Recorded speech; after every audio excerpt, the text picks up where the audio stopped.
Welcome to episode 1 of this Let's Play series. We're going to be playing Galactic Civilizations 4, and it's just been released. It's on the Epic Game Store, so it's got an exclusive there for some time, so if you are looking for it on Steam, you're not going to see it there for, well, probably until about a year after this episode goes live, I would guess. I'm not sure of the exact time that they've actually got there. I might just turn the music down slightly, sorry. Just get it down to say 25. I do want to keep the music there. It's really nicely done, actually. Very, very nicely done. So, anyway, let's go and start a new game. We've got, if you are wanting to sort of have a look at a lot of the new things and a lot of the intricacies of the game itself, then check out episode 0, which was the one before this one. This one is going to be gameplay, so let's just get into it.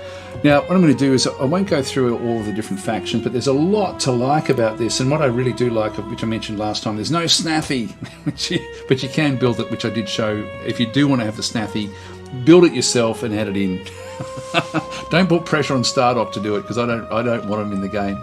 I did mention last time it would be cool if you could actually turn off certain factions so that you could still have like a random selection, but excluding certain factions. I think what we might do is we might just go random civilization. So we'll just go random. Now, that does stop us from doing a lot of the intricacies, for example. Like we can't go and tweak stuff. If we go next, we don't get to do all of the tweaking. We just get a random civilization, and I'm happy enough to do that. I did cover a lot of what we sort of see through this side, but I think in this instance we're just going to go random.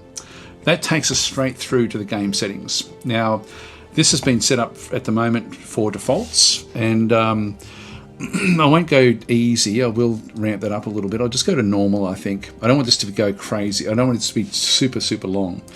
Civilization proximity, others in the sector. I'll go distant or far. I might go distant, I think. I might go that way. Yeah, I'll keep that where that is, but I will make it civilization proximity, so just how near to other factions can have their homeworlds. Now, this does mean that we sort of can have like a lot of them all clumped together, and then we sort of have like a big open area for us to expand in other areas, but I think we'll still just go with them being distant. So I've got where you can start with some others in your sector. If we do it this way, we should actually start off in different sectors. Maybe we'll still go back this way, others in sector. Yeah, let's do that. Let's do that. Number of sectors. Let's actually go make this one go up a little bit and maybe go several sectors in through this side. Oh, actually, maybe that might be too much. Let's just go this way. So we've got a few sectors. This is one of the new changes with the game, is we now play in sectors. We try to take over sectors. We then try to control jump gates as well from the actual sectors across. I'll leave everything else on defaults back into here. I have turned tech trading off and tech brokering off as well. Everything else is going to be fine, so we'll just go next.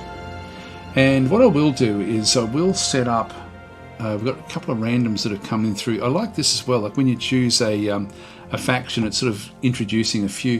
Why not? Let's just go with what we actually see through here with 3 randoms as well. So these are going to be who we're going to be going up against. So we don't know what else we're going to do, but we know we're going to have some aggression. Which is cool. I think I can change, opponent intelligence. I can change these as well if I'm wanting to. I'll keep them on normal. Whoa, what happened there? Did we get rid of them? We did too. Just go back and put them back in again. Okay, so the Drengen are actually in there. This is the teams. We can set up teams as well. Again, there's a lot to like about the way you can set the games up. There's an awful lot to like about this. So we'll just go and start the game. So I won't have any teams. Oh, we're the navigators. Okay, now this is probably a character I don't really like the look of, to be honest. I just from the look of it. They've got a different way. So a starfaring race, the navigators have travelled from star to star investigating the mysteries of the precursors for so long that the history of their own homeworld has drifted into conflicting legends. For mysterious reasons, their journey has recently stopped. Only amongst the most senior of the navigators. Actually, they're going to annoy me, just the look of them. I'm going to change this one. Okay, this looks more interesting. This is one of the old original races, actually the Altarian Republic. So enlightened leadership. So the Altarians are a deeply religious race, claiming to have at least one point been touched by powerful beings known as the precursors. Kind and generous to a fault, their unique history means Altarians are prone to a certain degree of self-righteousness when they find themselves dealing with other lesser races. For some as yet unexplained reason, Altarians appear almost identical in appearance to Terrans and make easy friends with Earthlings when they come across them. Altarian prophecy has spoken of the day that they would one day meet their cousins. Few know if that prophecy has anything to say about what would happen next. Strengths and weaknesses. So Altarians are careful researchers, generally content and influential with their neighbours. Their ships are known for being fast but fragile, although they can organise large fleets of them when called upon. So that's basically who we are. We'll just click on done through there. This is Altaria. It's a turn-based game. It's as I say, it's a great game. Back in through this side, we'll just go through now, it will tell me, we've got advisors that will then sort of tell us what to do, or advise us what to do. So it's saying we should consider colonising Chiron 2. Now Chiron, that's Wisp, which is a class 4 poor planet. This is Altaria, our core world, which is class 30, which is actually very, very good. That's great. Got a few different things in there. Got a snuggler colony and precursor archive and like an artifact on there already. It's got plus 10% tourism there as well. Now, where is the other one? That's Poe. If we just go back out and have a bit of a look. So it was Chiron 2. We must have access to another. Oh, here we go. Chiron 2, class 20, excellent planet. That's going to be good actually. So that's a nice start to actually have that one right there. We can sort of see without having to actually do anything. Now we do start off with one colony ship, so we will send that one across to go and grab that one straight away. Class 20 is great actually. That works out pretty well. We're going to class 1 there, which we don't really want to be going for. The classes, I should actually talk a little bit about those. I won't get too bogged down with it, but if I just press shift, I don't know if it'll show us there as to what it's actually doing there. It's essentially the classes mean how much you can build on it. I don't even know if we can actually have a look at these other planets. Yeah, it's got mineral input 2, technology input 1, we've got farming input 4. That's Wisp in through there. This one in through this side, for example, when we click on it, has got much higher manufacturing abilities, etc., and food input. This one in through this side, for example, you'll see 2, 3, 3, 5, 1. This one here will be very, very minimal. Very minimal. So you could actually have some sort of subsistence farming, for example, on it, but Chiron 1 is not really worth settling as such. Class 4, you're also not going to be able to have much population on through here as well. So, but anyway, we'll leave that there. I don't think we can sort of see anything else that will then come from that one. Yeah, fertility represents the amount of biological life the planet supports. This is critical for generating enough food to feed our citizens. And so in this one here, for example, we can have up to 5 farming input, which still isn't a hell of a lot. This one here, we've got 12.2. Well, we can increase that, I guess, with citizens, etc. Let's have a look and we'll just go through each of these. So that one there is no problem. I'll just right-click. Leader candidates have arrived, so we need to now select our leaders. We've got 1,000 credits at this point in time. We have 100 control, we've got control per turn 1. Your ability to force immediate effects such as protest suppression, construction rushing, and executive orders generated control through events, ideology traits, and special improvements. So control is actually different now to income, to monthly income. So you used to be able to buy things, you now use control for that. And food, we've got the Altaria.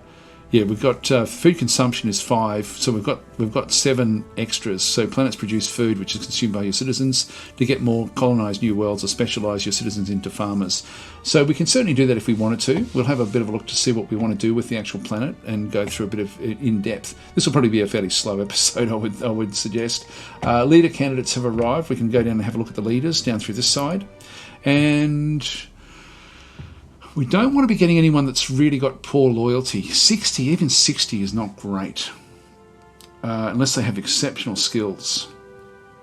And not really. When we look at this one over through here, Jules Mert in through this side, she does have 83 loyalty. So the loyalty is your leader's opinion of you. A leader with a loyalty below 30 is at risk to resign or attempt to undermine you. A leader with an extremely high loyalty may offer additional support and help. And it's the additional support and help that we do actually want. And you can see through here, she's got very good social skills. So social modifies a leader's skill at approval and influence tasks. A high social skill is important for diplomats, ministers of colonisation, and governors. So we don't want her as a governor at this point in time. For citizen social is important for entertainers and traders. This one through here, intelligence modifies research and related tasks. For leaders, intelligence is important for a minister of technology and for governors of technology. And for governors of technology-focused worlds, which we will be wanting to get at some stage. Now, she also has a few different other sorts of traits. So she's famous, so plus 10% tourism when assigned as a governor. Slumlord, so plus 3 population capacity and minus 6% approval when assigned as a governor. So that's actually a bit of a negative for her. But she then has transparency, so increases transparency ideology, and plus 2 social when she's actually on board. We spoke in episode 1 about the ideologies, which we should actually have a bit of a look at as well. Maybe we'll go there first and just sort of see what we actually have. So we've got one of our civilians is pro-authority, which is interesting, playing as the Altarians. That's quite interesting actually to see that. We do have liberty, though, is supported by the government. We do actually have one aspect of this already. So plus 10% approval on colonies and a free leader, essentially from self-governance, if we do go that way. But we can't even get started here. We don't have any required authority to actually head that way even if we wanted to. But we do actually have, like, one of our civilians will actually be supporting liberty. We've got tradition, more so than innovation. Now, I would have preferred innovation, but we do actually have tradition is where we're sort of heading with things. We do have this one unlocked, so plus 1,000 homeworld influence unlocks the heritage project. So this will sort of keep us fairly...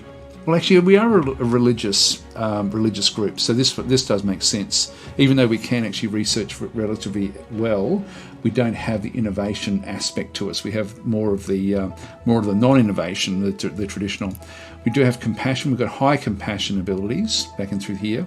We'll eventually get culture points to unlock these. Now that's control points up through there. Yeah, that's different again.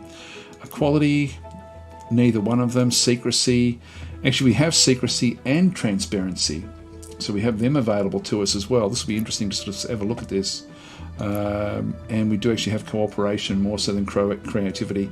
This is like the yin-yang of various ideologies. Very interesting way that the game actually sort of manages this, and so we can, of course, push our civilization into certain sort of directions, which is quite interesting. As I say, I do like the look of that. We'll go back to leaders again. Actually, we'll go have a look at the factions now. So these are the 4 factions that we actually have for the Altarians. We've got Endless Emporium back over through here. Now we need a Minister of Finance to actually be able to then activate this one through here. And when we have a look at this one, there's hardly any actual support. There's very little favour given to any one of these. Now we do actually have we have available to us the Precursor Heirs, the Free Mind Centre back and through this side, and the Warforged, but there's not a real lot of support. We've got +1 secrecy. In this one we've got individualism and transparency. Well, transparency is the one that we have in there. This one here is tradition, is sort of where we're sort of pushing things forward. But the Endless Emporium, we do actually have secrecy and liberty are both sort of featured there to give us the favour for the Endless Emporium. Now, what will we get from this one here? The faction that runs the Galactic Bazaar, dedicated to the free exchange of goods regardless of borders and treaties. So Galactic Bazaar discount based on the members' intelligence income, bonus based on the members' diligence as well. So Minister of Finance is required. So if we have a look at the ministers, the Minister of Finance is down in here. So to get this one, we need to unlock the Galactic Bazaar and reduce maintenance-based. Yes, we need to go and get technology to unlock that one if we're going to get a Minister of Finance. Now, these ministers here, so Minister of Exploration manages our travel to the edge of the galaxy, increases our moves and range based on the diligence of the assigned minister. So that would be cool in the initial part of the game, just to sort of see what's around the place. We have the Minister of Technology, manages to research across our empire, adds an additional technology slot, and increases research based on the intelligence of the assigned minister.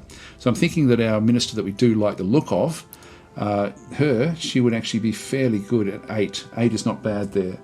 Diligence is very, very low, so she's got very low in diligence. This one here is not super bad actually at 8. What else does she have? Increases the cooperation ideology.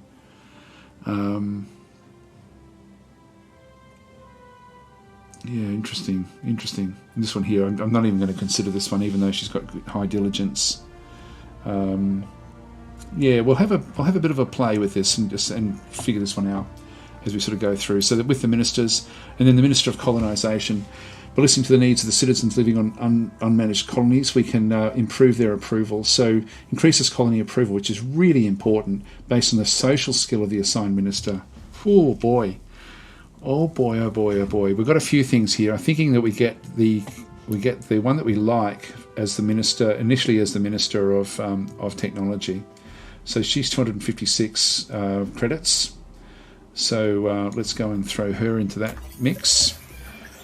And I think we get this one as well for 3. Now we're down to, we've got 743. Let's go and grab her. Extensive criminal record, was erased by governor contracts. Has a more famous sibling they despise. Okay, so there's a few different things going on through there.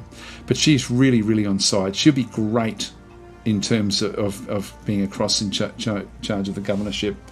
We also then have governors, which is just controlled by Akari Malara, who is essentially the queen of the Eltarians. So daughter of a high priestess and born during an eclipse. So she's got incredible social skills being in charge of the capital. What's another thing that's really quite interesting in the game is that if you don't have governors, they're sort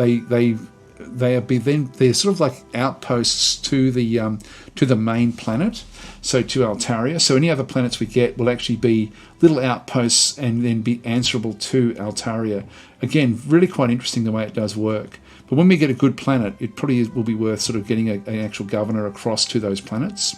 Now we've got ministers. We also have diplomats. Nothing known there. Commanders. We've got 3 ships that we can afford to get. We've got the Sojourner in through here, for example.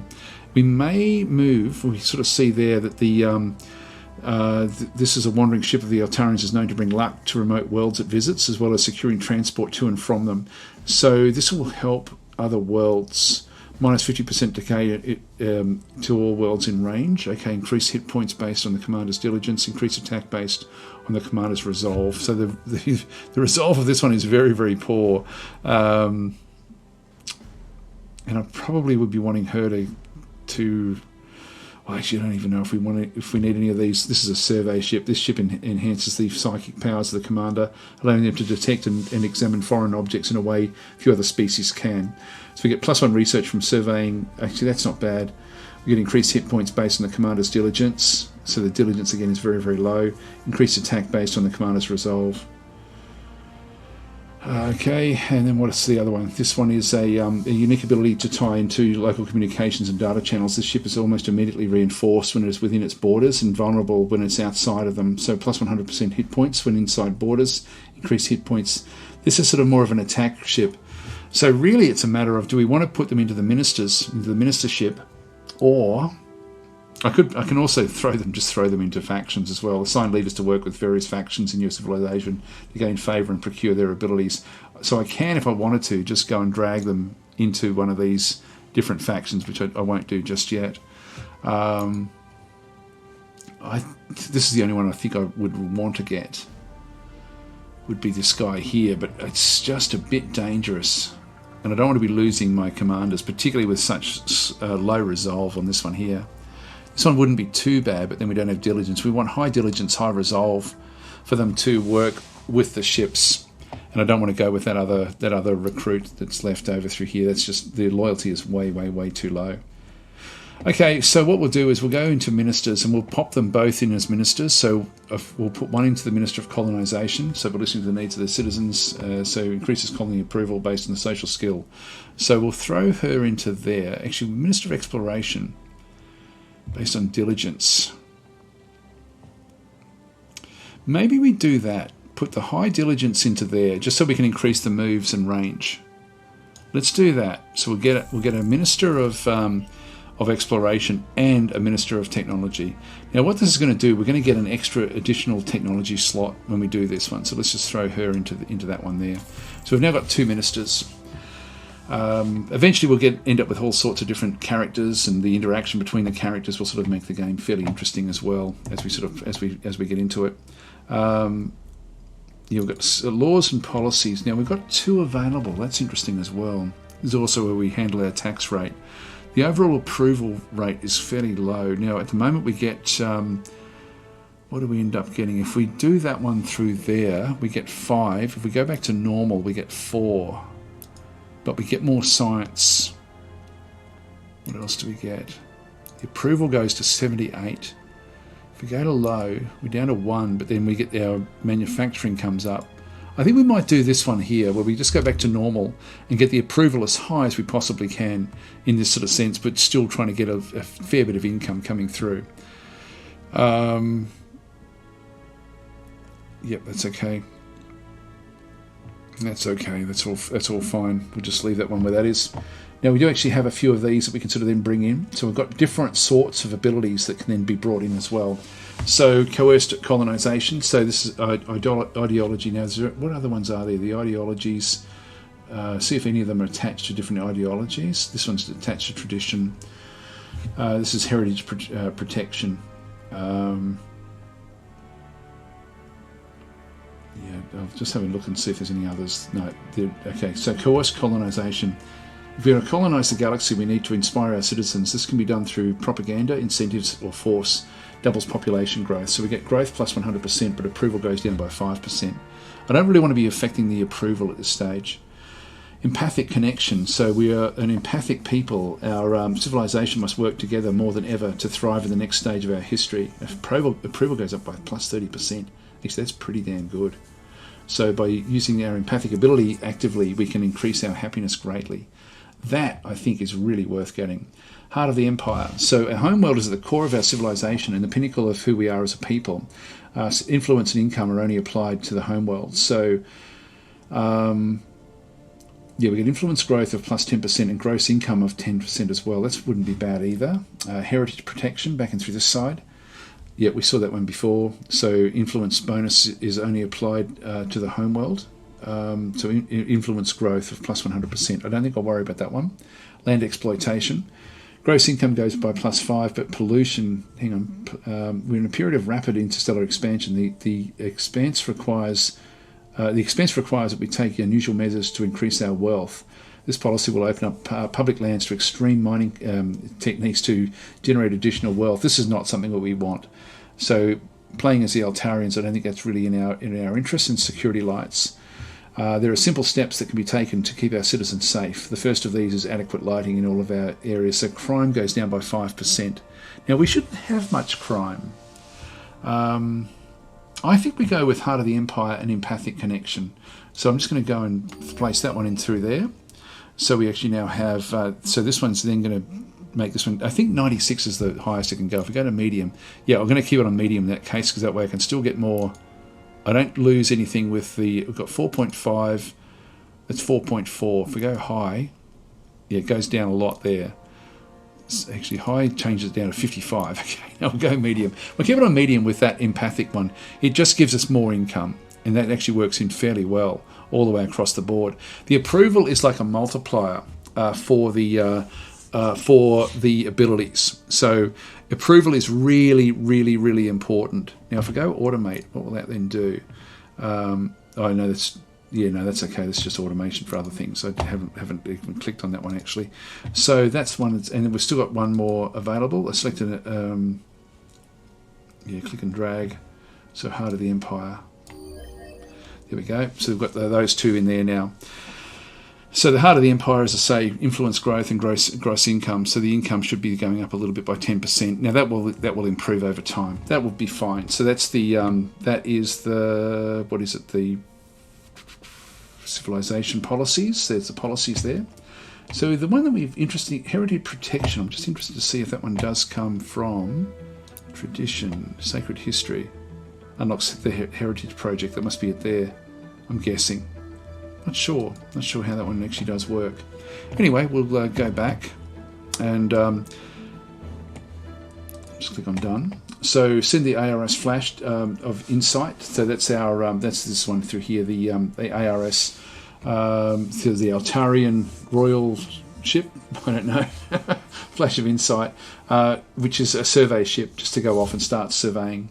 So this is just, we don't have to do what these guys are suggesting, but I will actually just go and do that one automatically. So we'll attempt to go and find anomalies. So just go and do auto survey. Off you go. and that will then just go and look for the surveys. Now this is a bit different as well. It now takes time for it to go and check these out. It used to be you just ran over the top of them. Now you've actually got to go and actually check them out. Again, it's a little change, but it's a change that I really quite like. I like that it does that, to be honest, because it does mean that you can chase people off areas that you want to be controlling. So it does lead to, I think, more interaction in space. Now we've got a few other little things in space. We've got an economic relic back in through there. Build a xenoarchaeology module on any nearby starbase to study the precursor. That would be useful. We may be able to get an area in here to grab the home world, as well as WISP as well. This one, the pollution is high. It is a terrestrial world. This one is a tropical world, and this one over through here is a mountainous world. That's all okay. And this one here is another terrestrial, but only very, very poor. Okay, so the next thing it's suggesting that we do is to construct a new colony ship, which I think is a good idea as well. So we'll just go back into here, double click it, and so we can build different sorts of ships, like another probe if we wanted to. There is a probe already that has been built. We can't do anything else just yet. We have to sort of go and get technology to be able to unlock other sorts of ships, but let's just go and grab one of these colony ships. So we'll just build the light spreader, and just click on done. Now the next thing that's wanting us to do is assign a leader to an available commander ship. We're not going to bother with that one. We've already sort of assigned our leaders. We're done with that. I'm just going to right click on that one, get rid of that advisor. A few other little things we now need to do. You can see down through here we've got research that we need to go and get. So let's have a look and see what we have available to us. We have the fifth one come in because we've got a Minister of Science. So increases movement speed by 1. It's going to be 6 turns. Now the space elevators allows us to quickly move resources into orbit and begin constructing supply ships. So what this one does allows us supply ship. So you've got Elon's lift, supply module, list of planetology, and research districts. It's something we do need to go and get. Shuttles allows us the construction of armed spacecraft with 2 prototypes. We're not going to worry about getting too aggressive initially. The hyperwave radio. We can get leadership recruiting, yeah, that's okay. Subspace scanning allows us to detect subspace streams. This allows us to sort of find the jump gates, which I'm not really interested in at this stage. Artificial gravity. That's something I am interested in, but I'm going to go this way first, I think. So these, like if I click on this one, we can sort of see the stuff that does go down through this side as well. We get logistics +1 as well. Experimental drives. I mean, it would be great to get it. How rare is that? Yeah, the research is recommending we get this one here. We get Eyes of the Universe. Sensor range goes up. Subspace streams are visible. That's 5 turns. So that's the recommendation. But some of these will be difficult. They're all common, I think. Yes, that's the commonality. Yeah, they're all just common. So we're going to get other chances. Let's go this way. So we get a supply ship, supply modules, so we can actually sort of then go and get supply ships, which will be important at some point. Elon's lift is a manufacturing improvement. It's a once per galaxy. Construction cost is going to cost a bit, 5 Durantium, which we don't actually have any of that just yet. So adjacency level bonus of +3 level to manufacturing would be nice. Yep, okay, let's just go that way. Alright, so that's now all set up. We've just got the idle core world now, so we'll go and have a look at this one. Oh, nice. We've got a few...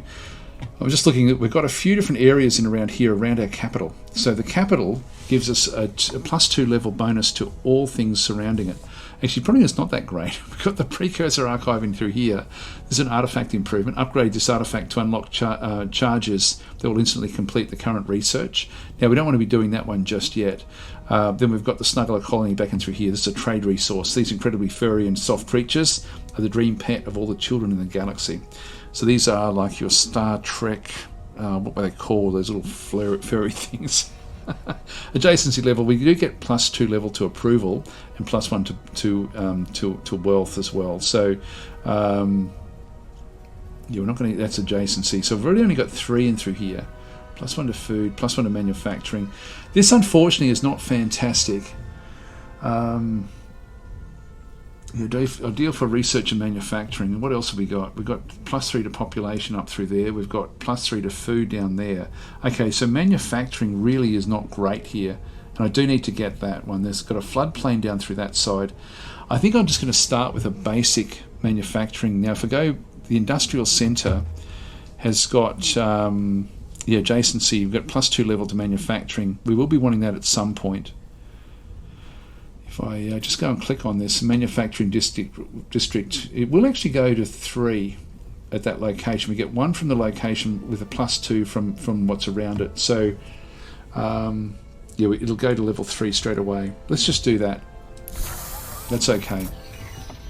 So we've got that one coming, and we'll be wanting to sort of get this one done fairly quickly. So I'll just click on done, and we should be able to rush that. Rush manufacturing district. So control. The cost is going to be 160 credits actually. So it is the cost there. 1 control. Spend resources to instantly finish this current project. So let's go and do that. It's 160 credits. So it got rid of one of our controls.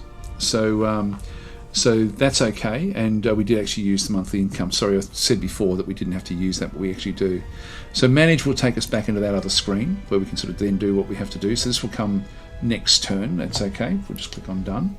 And we still actually have this ship as well, this little probe. Now, I can actually just auto explore, or we can sort of do this one manually. And I think what we might do is go a little bit manual with this, and we'll just try to be a bit not sneaky, but we'll try to sort of make the best use of where where we want to get the colony sort of established. So let's have a bit of a look out this way with that one there. So that will just allow us to then sort of start to sort of have a look through the galaxy. We're getting one extra movement because of that leader that we've got in the exploration ministry.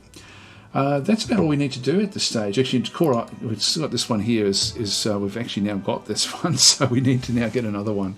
Approval. Well, approval is actually fairly important. We've got extra population there. We don't need that one just yet. By the way, I can change what we do with these guys. These are just workers. Worker provides manufacturing based on their diligence. Their low expectations give them an approval boost. So their diligence is 6. That one's only 4. That one's 5, 4, and 4. So we've got a couple that are very, very good workers.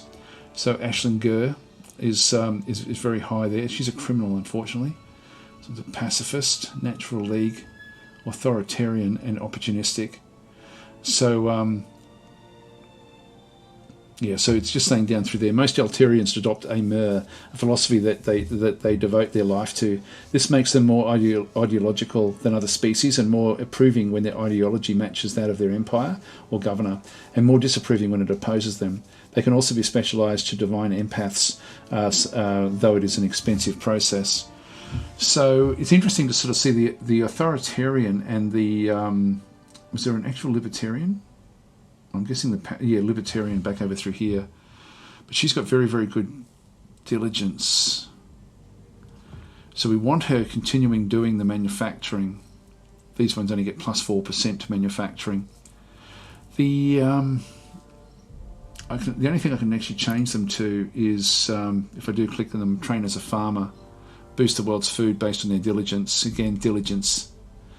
So scientists would be based on research, but we need Xeno research tech required for that one. So at this stage, I think we'll just leave them where they are. We won't worry too much about what they're doing. It's just got to figure out the next one that we want to then go and get. Like if I go to the Snuggler colony, it's going to be 18 turns to get that one through there. We get our influence growth if we do that one through there. If we go this way, 12 turns. Which we don't want to do. 3 to population, 3 to food. I might just go this way here. Oh, actually, no, I can't actually do those yet. And we get no bonuses there at all. +1 to approval. I can get a manufacturing boost there a little bit. If I went there with the with this one here, the industrial centre, I only get 1 per player. I might wait for that. Let's get the approval. Makes people happier, increases population growth. Let's do that. Crime does go up. Or can we do anything with this one here? No, we can't do anything with that one. Okay, so I'm thinking you've got wealth, food, approval. Might just keep that aside. Got lakes here, lakes down through here. Again, it's sort of not really going to help us much. Well, let's just pop one in here. I mean, it's probably not the greatest thing to be building, but we'll just do it that way for now. All right, that's good. Just click on done. And we are now ready to end our turn. We're actually over time and we've done practically nothing again, but we've at least gone through the setup. We will be moving through a lot faster. Let's just end the turn so at least it's ended. There we go. We've got executive orders are available to enact, so we'll have a look at this one as we sort of come back through. Actually, we do actually have these, which I haven't done. These are the executive orders. I'll do them in the next episode. Thanks for watching. I'll catch you then.